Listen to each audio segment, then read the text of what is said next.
Today's summary is about a book that could change your financial future. Have you ever wondered how some people manage to achieve financial freedom while others struggle their entire lives?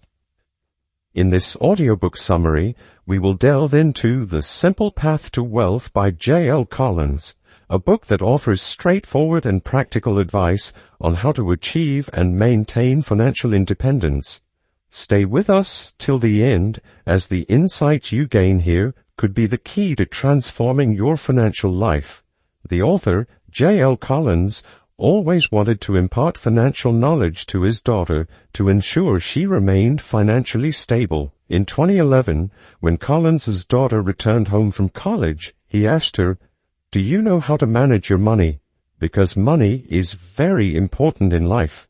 His daughter replied, "Yes, Dad, I know money is important, but there are many other things I want to focus on in my life. I can't just keep thinking about money all the time." Hearing this, Collins realized that he needed to write down all his financial knowledge for his daughter. This way, even when he is no longer around, she can follow his guidance and remain financially independent. He compiled all his financial wisdom into a book and titled it The Simple Path to Wealth. In this summary, we will explore how, according to Collins, we can achieve financial freedom.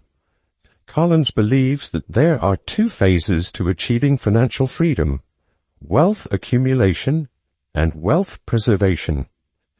Wealth accumulation.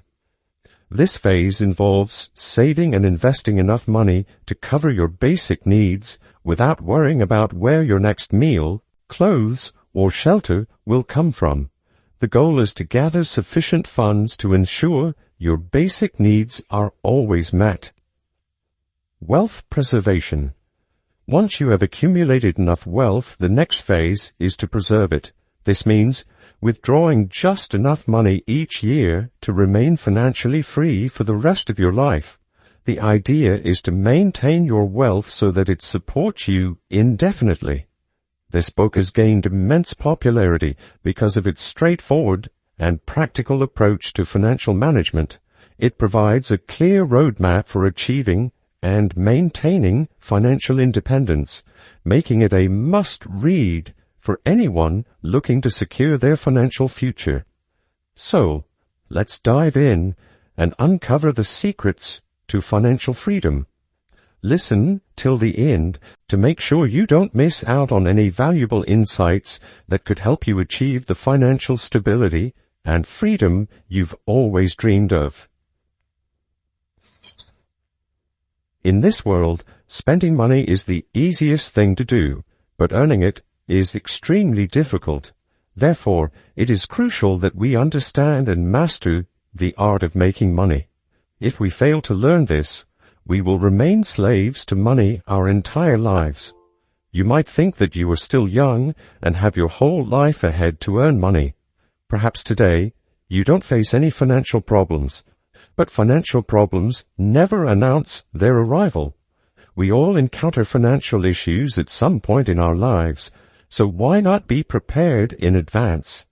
The longer you take to learn about money, the more people will take advantage of you, because in today's world, everyone is chasing money. If you have money today, people will try various ways to extract it from you. You must have heard the story about a monk and a minister. They were best friends in childhood, but grew up and got busy with their respective lives, leading entirely different worlds. The minister became an advisor to a king and lived a life of luxury. He wore expensive clothes and ate fine food. Years later, the two old friends met again. The minister pitied his friend, the monk, who had become thin and wore ragged clothes. The minister advised him that if he learned to serve the king, he too could live a life of comfort and luxury without the need to eat simple food and live in poverty. Hearing the minister's words, the monk was not offended at all. He simply replied, "If you could be happy eating simple food, perhaps you wouldn't need to work for the king either." So, according to this story, are you the minister or the monk? Author J.L. Collins considers himself a monk. As far as he can remember, he has always strived to be financially independent. Collins never dreamed of having so much money that he could swim in it, but he did want enough money to live a comfortable life with his family. This goal inspired him to work smart instead of hard. However, Collins's life was not always smooth. He faced numerous financial problems. Many of his decisions failed miserably, but he learned a lot from his failures. He never gave up. Instead, he analyzed and learned from his mistakes. Throughout his life, he worked various jobs. There was even a time when both he and his wife were jobless for an extended period. But Collins doesn't dwell on those old memories. Do you know why? Because later, he made enough money to support his family comfortably.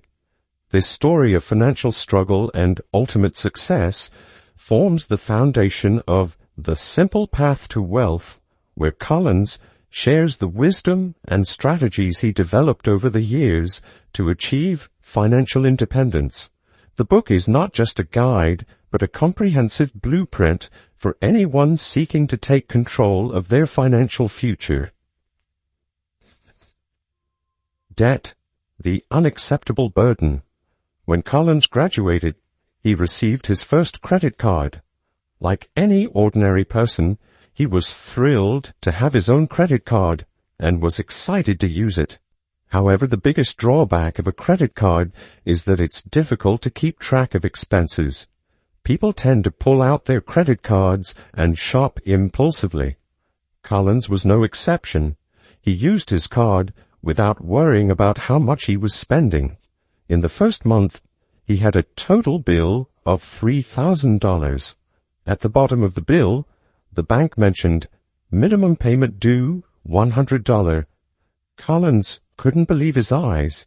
He had shopped for $3,000, but only had to pay $100 that month. And not only that, he could continue shopping more. He thought, wow, what a great deal. But then he remembered his father's words. If something seems too good to be true, it probably is. Banks try to distract you with the ease of paying only a small amount each month, hiding the consequences of such arrangements. What the bank didn't tell Collins was that the remaining $2,900 would accrue interest every month.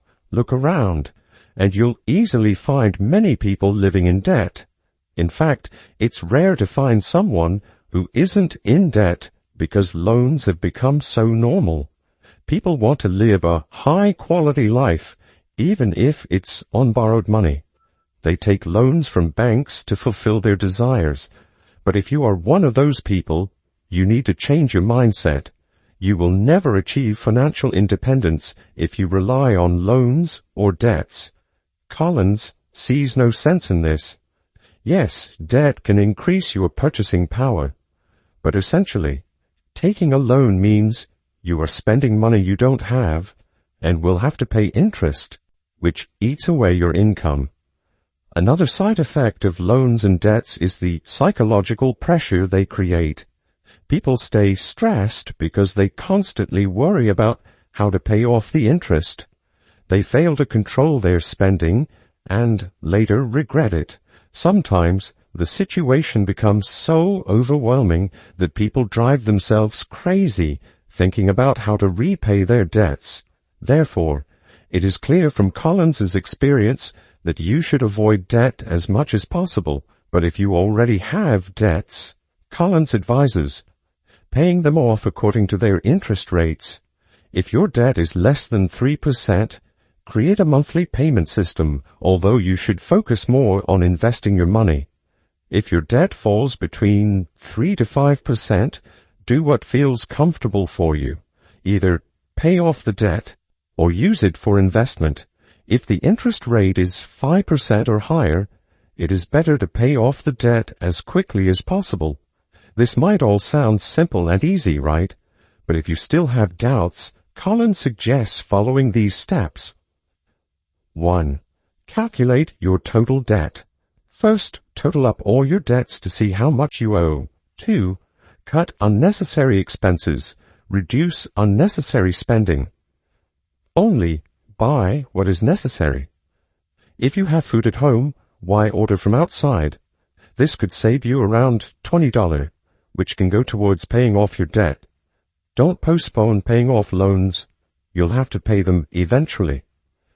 3. Rank your debts by interest rate. Rank all your debts according to their interest rates. Pay the minimum amount required for each debt and allocate the remaining money to the debt with the highest interest rate. 4. Repeat the process. Repeat this method until all your debts are paid off. This sounds simple because it actually is. However, paying off debt requires a lot of discipline. You will need to control your unnecessary expenses strictly. It may take several months, but once you follow these steps, you will learn how to use money wisely. You will no longer feel that money slips through your fingers. After that, you can focus on investments. How to think about money. The concept of FU money was a lifesaver for Collins and his family when he and his wife were jobless. Collins refers to FU money as extra money. The journey towards accumulating this money began when he was a young professional. After working for a couple of years, he wanted to travel to Europe. Collins had a great passion for traveling and wanted to take a break from his routine life. He asked his boss for a 6-week leave, knowing that his boss would likely refuse. To make it more appealing, he even mentioned that he wouldn't mind if the leave was unpaid. But do you know what Collins's boss said? He flatly refused to grant him the leave, so Collins resigned on the spot. He had enough money saved up to say F you and do whatever he wanted, like traveling, which was his passion. FU money is essentially the savings you accumulate, giving you the freedom to do as you please. Over time, Collins started investing his FU money. His wealth grew year after year. Collins lived a simple life, so his expenses were low. This FU money granted him financial freedom. It allowed him to make bold decisions, such as quitting his job. If his expenses were entirely dependent on his job, quitting wouldn't have been an option. Later, this financial freedom also enabled him to take early retirement. To build your own FU money, you need to change your mindset about money. Take any paper bill you have right now, place it on the table, and look at it. Now think about what this bill means to you. You could use it for a fancy dinner, a dog bed for your pet, or anything else. Spending money isn't a big deal, but there are only a few ways to use it wisely. Mike Tyson was one of the best and richest boxers in the world. He used to spend around $400,000 a month. He had a penchant for expensive things and lived a lifestyle that many could only dream of. Yet, despite earning so much money, Mike Tyson went bankrupt. It doesn't matter how much money you have. Without financial planning, reckless spending can leave you penniless. Mike Tyson isn't the only one who didn't value money. This could happen to you as well. But why should you think about money? First, get rid of the notion that money is just for spending. Money can generate more money for you. Whenever you spend, remember that the money you spend will never come back. Therefore, spend wisely on only the most necessary things. Second, always consider the opportunity cost. Let's say you want to buy a car for $20,000. Collins expects that you understand what buying a car means. If you spend $20,000, it means you have $20,000 less in your bank account. But also, consider the opportunity cost that comes with it. Opportunity cost is essentially the money you could have spent on other things. For example, if you buy a car, you lose the opportunity to invest that money elsewhere. What if you invested that $20,000 instead? What if, instead of buying a car, you came up with the idea of making more money from that $20,000. You can invest your money in something like the Vanguard Total Stock Market Index, VTSAX. Your money will grow at an annual rate of 8 to 12%. If you invest $20,000 in VTSAX at 8%, it would earn you $1,600 in a year. So, in reality, the car is costing you $21,600. Also remember that $20,000 invested will continue to grow annually. So, would you prefer buying a new car or investing that money? Third, start viewing investments differently. Famous businessman Warren Buffett has made numerous investments. In 2008, he lost about $25 billion due to a market downturn. But such things happen. Stocks rise and fall. In 2008, Warren's net worth dropped from $62 billion to $37 billion.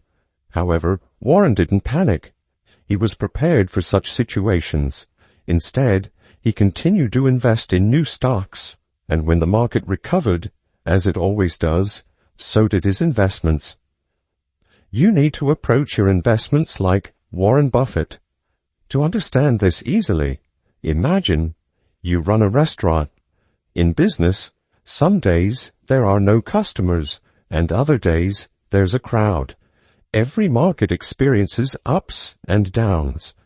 Just make sure that the company whose stocks you buy is strong and well established, one that is unlikely to go bankrupt. There's a major market crash coming, and even famous economists can't save you. There are many rumors and theories about the stock market. People often share various opinions and predictions which can instill fear in anyone, especially those with no experience in the stock market. Collins offers the following insights to help you understand the stock market better. 1. Market crashes are inevitable. A market crash is something that cannot be avoided.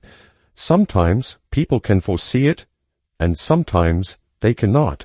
There are times when the market crashes and falls drastically. No one has control over it. If there were, everyone in the world would become an investor. 2. The market will always recover. Always remember that the market will recover. It always has. Never sell all your stocks at once during a market crash.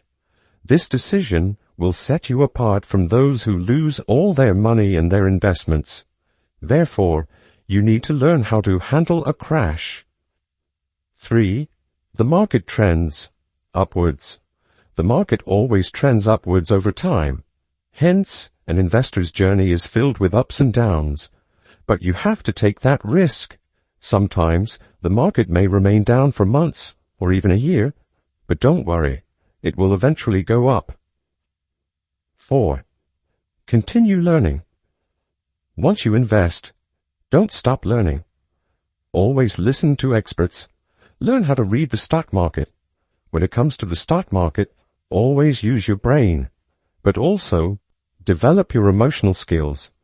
When an investment opportunity feels right, pay attention to it. In other words, always trust your instincts. If you have decided to invest, you must expect ups and downs. The fact is that it is very disheartening to see your stocks decline. Watching your investments fall is tough, but it's okay.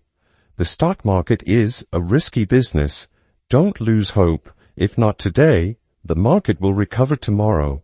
Therefore, never lose your courage. Why most people lose money in the market? As mentioned before, losing money is a part of investing. If you cannot bear this, it's better to drop the idea of investing altogether. However, there are ways to minimize the chances of loss. Here are Collins's guidelines that you should follow. 1. There is no right time to enter the market. You might have thoughts like, invest only when the market is high. So, when the market is low, you avoid investing. When the market crashes, you panic and sell all your stocks. But you should not do any of this. There is no right time to enter the market. If the market is low, hold on to your stocks even if you get lower returns. 2. Don't think you can pick individual stocks. You need to invest in winning stocks, but it's impossible to predict which stock will perform well. Yes, there will be times when you get very low returns, but there's no need to get disheartened. Gains and losses are part of investing. 3. Focus on the beer, not the foam. When you drink beer, there's a trick to how you pour it into the glass. If you pour beer down the side of the glass, it doesn't foam up. But if you pour it quickly into the center, the glass fills with foam. In the stock market, this example is used as a saying. The actual core is the beer market.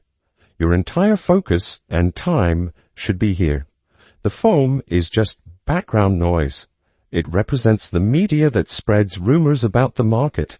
These are the people in expensive business suits who shout at each other, presenting the performance of stocks as a dramatic show. Key points to remember. Timing the market. Trying to time the market is a losing game. Consistency in investment and holding on to your stocks during lows is more crucial. Stock picking. Rather than trying to pick individual winning stocks, diversify your investments. This approach reduces risk and increases the chances of overall returns. Media noise. Ignore the sensationalism and noise created by the media. Focus on long-term goals and the fundamental performance of your investments.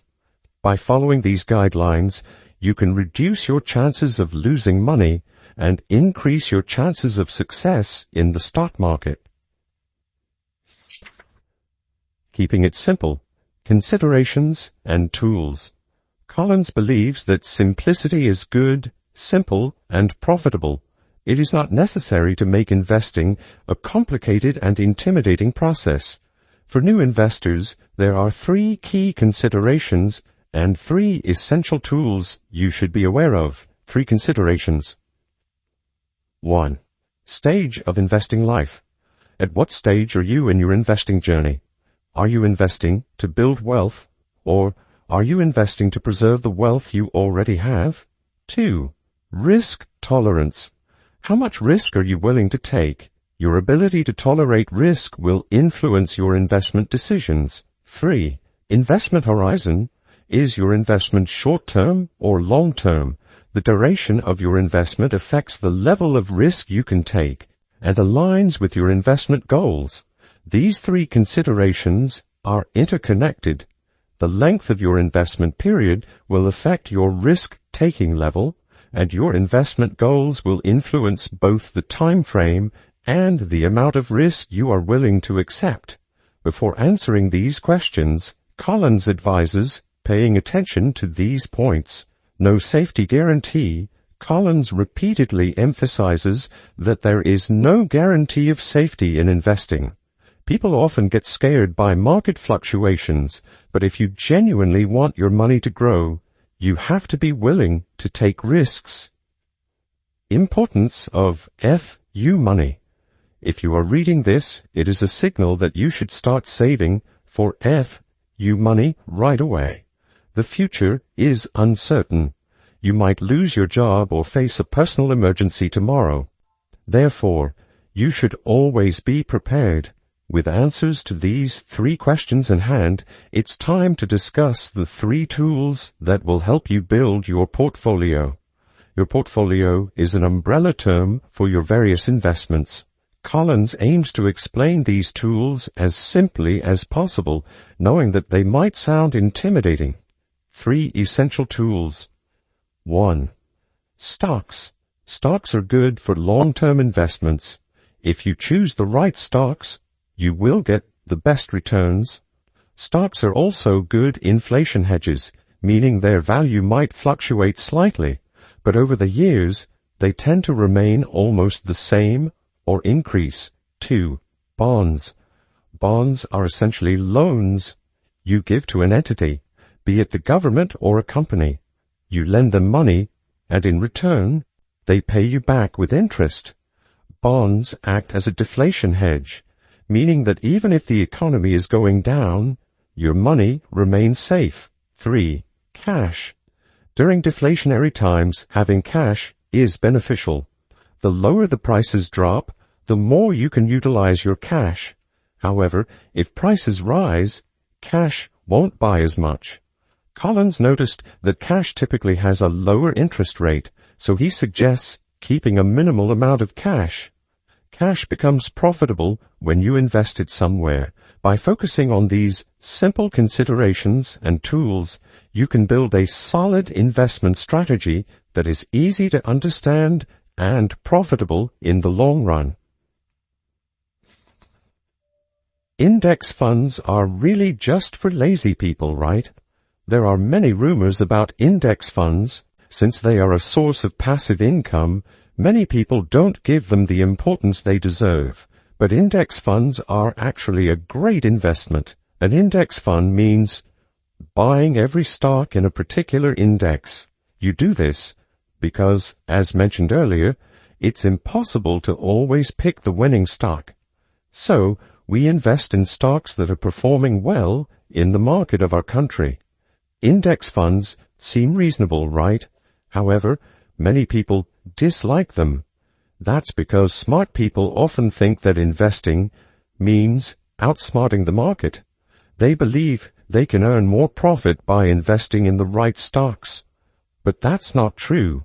The stock market is one of the most unpredictable places in the world, and anything can change at any time. The smart choice is to buy a diverse range of stocks within an index. Some people might find this hard to accept, so you should stick to the stocks in your country's index that are earning good profits. It's simple and easy. You can use index funds to grow and preserve your wealth. Collins refers to accumulating and growing money as the wealth accumulation portfolio and preserving wealth as the wealth preservation portfolio. He suggested the wealth accumulation portfolio to his daughter when she started investing. In this portfolio, you should invest your money in market index funds like VTSAX. VTSAX holds shares in almost every company in the U.S. Collins's daughter invests all her money in VTSAX, meaning she has a stake in nearly every business in the country, and her invested money will grow over time. Collins did the same in 1975. He invested $10,000 in VTSAX, which had an annual growth rate of 11.9%. By 2015, his money had grown to $1,515,542. This is the magic of passive income. But what if you're interested in the wealth preservation portfolio? Collins did this when he was about to retire. Since he had already earned money, he wanted to preserve and increase it. So, he added another index fund. He again referred to his country's market. He invested as much as possible, even doubling and tripling his investments. Collins says that where you invest your money is up to you.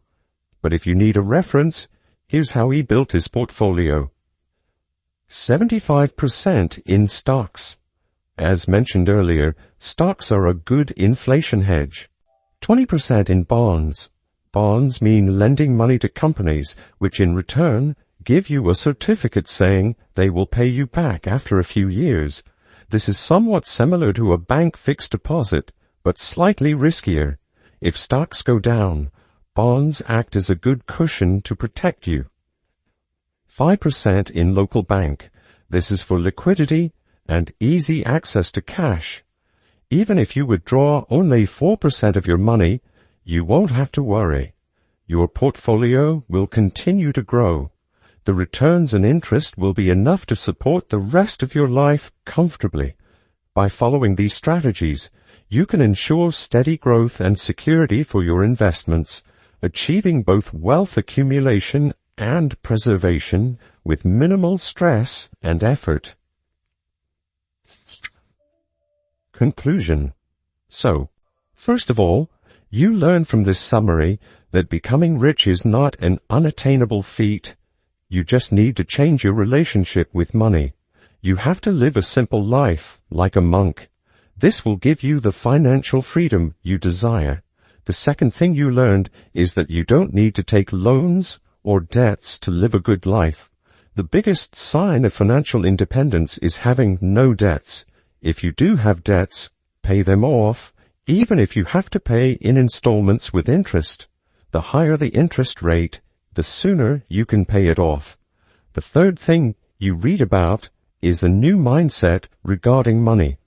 Money is not just for spending, it can make more money for you. To achieve this, you need to invest wisely and in the right places.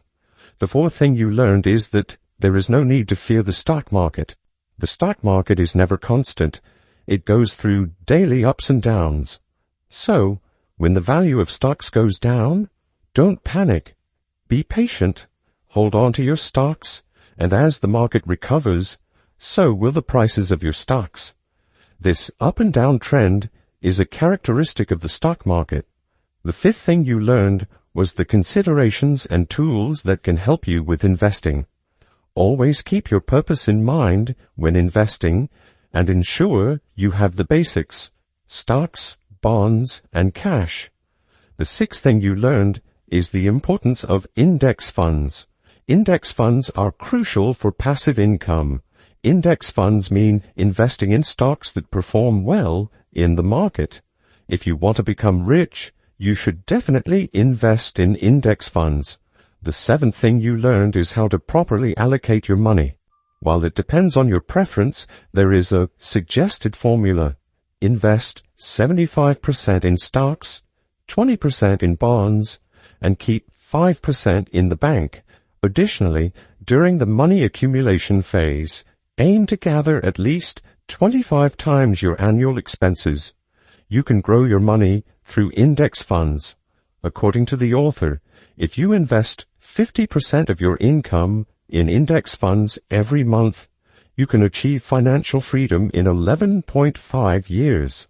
Once you have achieved financial freedom by accumulating 25 times your annual expenses, you can then divide your money as follows: 75% in index funds, 20% in bonds, and 5% in cash. Even if you withdraw 4% of your money annually, most likely your funds will never deplete because the growth from the index fund will outpace your withdrawals. Now, you should understand where the path to becoming rich begins. Absorb these points and embed them in your mind, because the author wants your investment journey to be as smooth as possible, with fewer problems than Collins himself faced. By following these principles, you can navigate the world of investing with greater confidence and security, ultimately achieving the financial freedom and wealth you aspire to. Thank you for listening to this audiobook summary of The Simple Path to Wealth by J.L. Collins. We hope you found the insights and strategies shared in this summary helpful and inspiring. Remember, achieving financial freedom is not an unattainable dream. It's a journey that begins with changing your mindset and making smart financial decisions. If you enjoyed this summary, please subscribe to our channel for more audiobook summaries and valuable financial insights. Don't forget to like, share, and comment on this video. Your feedback helps us create better content for you. Achieving financial freedom requires discipline, patience, and smart decisions. By following the principles outlined in this book, you can take control of your financial future and live the life you've always dreamed of. Thank you again for tuning in. Until next time, stay financially savvy and take care.